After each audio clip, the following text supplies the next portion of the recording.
Hello, আসসালামু আলাইকুম। Welcome to my channel. আমি মাশকুরা আক্তার আবার নিয়ে আসলাম নতুন আরেকটা রেসিপি আপনাদের মাঝে। একটা ইজি রেসিপি, আপনারা লাইক দিয়ে আমার পাশে থাকবেন। এত লম্বা ভিডিও নয়, পুরো ভিডিওটা দেখবেন, প্লিজ স্কিপ করবেন না।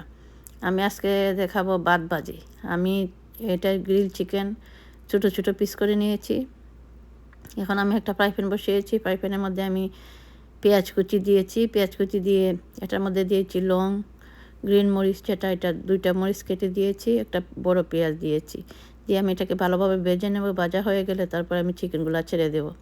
অনেক মজাদার একটা খাবার হয়, ইজি আর অনেক মজাদার, অনেক সুস্বাদু। জানি না আপনারা খাইছেন কি না, খেয়ে দেখবেন। এই যে আমরা যে গ্রিল চিকেনগুলো, আমাদের বাসায় সবসময় গ্রিল চিকেন থাকে, তাই আমি মাঝে মধ্যে এভাবে ভাত ভাজি করে খাই। অনেক মজা হয়, আমার বাচ্চারা অনেক ভালো পায়।